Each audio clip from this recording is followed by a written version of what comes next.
Today we're going to look at risk. This is the first in a series of lessons about communicating different aspects of risk. So what are we talking about when we talk about risk?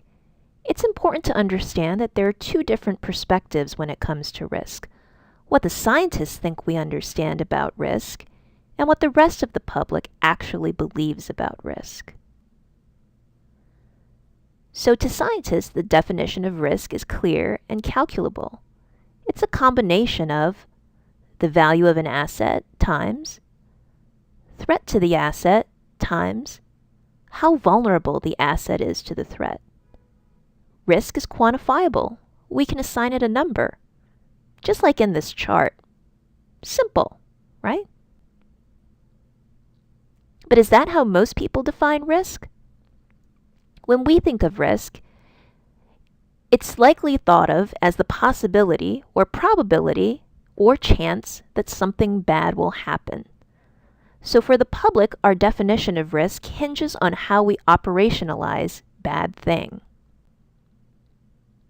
Paul Slovic, a leader in the psychology of risk perception, describes risk as a feeling, and longtime patient advocate Musa Meir notes that a vivid anecdote can easily trump scientific evidence for the public. Because risk is a feeling, perception is, well, almost everything. So let's think of risk, the public perception of risk, as something socially constructed, something influenced by social context. Research shows that there's actually very little correlation between quantifiable scientific levels of risk and the amount of worry that it arouses. Much more important in determining how people perceive risk are the following components outlined by Peter Sandman, which influence our perceptions of risk. In this first column, we have components that make people feel like something is less risky. And in the second, components that make people think something is more risky.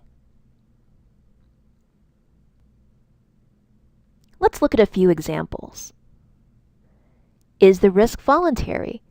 Risks that are coerced or involuntary, like exposure to chemicals because of pollution, are less readily accepted than risks from voluntary activities, like skin cancer from sunbathing. Is the risk caused because of a natural hazard, like a hurricane? Or is it from a man-made source?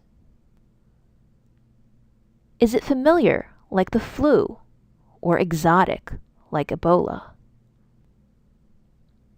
Especially in today's society, there are a number of different influencers of how we perceive risk. One of the most important, or one of the most influential, is the media.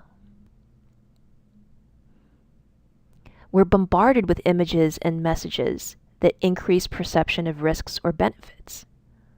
It's affected by what we read, hear, see each day. And unfortunately, the media likes to direct our focus towards looming dangers, not all the typical stuff that happens to us on a day-to-day basis. Who wants to hear about the good news? Also, the risks we focus on today, such as Ebola,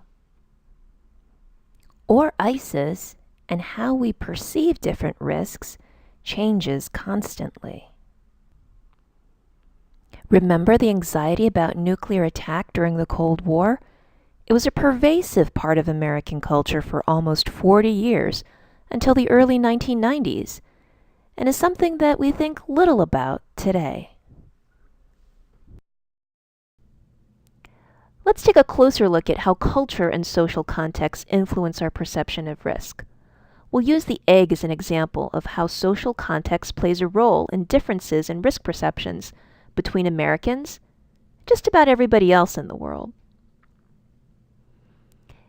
The difference, in fact, is so great that American eggs couldn't legally be sold in Britain. American eggs actually couldn't be sold in any countries in the European Union. Most countries outside of the US and a handful of others don't regularly refrigerate their eggs. Part of the reason for this is how eggs are prepared for sale in the US versus other countries. While we refrigerate eggs, most countries outside of the US keep eggs at room temperature until sale. So why this difference? Why do we refrigerate these eggs? You figure there must be a scientific reason, but maybe it's not the one you think. In fact, it goes back to our cultural biases and perceptions. In the US, we need to refrigerate our eggs because we wash them. The US government actually requires producers to wash and sanitize eggs. By washing the eggs, however, we remove the egg's naturally protective outer coating. And once this layer is washed off, the egg shell can allow pathogens, like Salmonella, to enter the egg and make us sick. As a result, the eggs must now be refrigerated in order to keep bacteria from multiplying and maintain the safety of the egg. This isn't the case in places like Britain or the EU, which actually have rules specifically prohibiting producers from washing or refrigerating their eggs.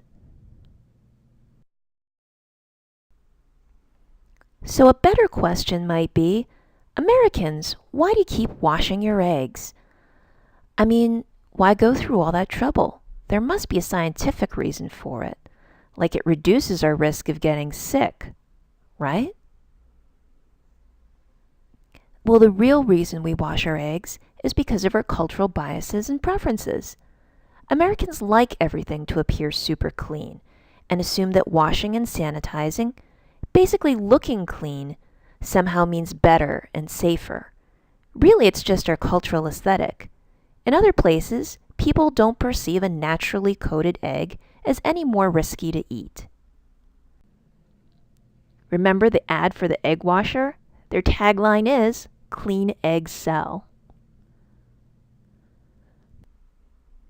Now, like we said before, risk perception isn't static. So Asian countries never really embraced egg washing. However, after a spate of Salmonella cases in the 90s, public perceptions in one Asian country, Japan, changed significantly.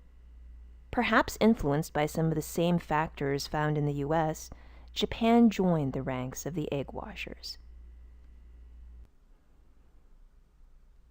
But what does the scientific evidence tell us about our actual risk of illness? In the US, the FDA estimates that 142,000 cases of illness are caused each year as a result of eating eggs contaminated with Salmonella. In a country like the UK, last reported numbers show only 581 cases. Even taking into account the larger population in the US, it doesn't seem that our egg washing techniques have really lessened our risk of illness compared to other countries. So public risk perception is based on a multitude of factors.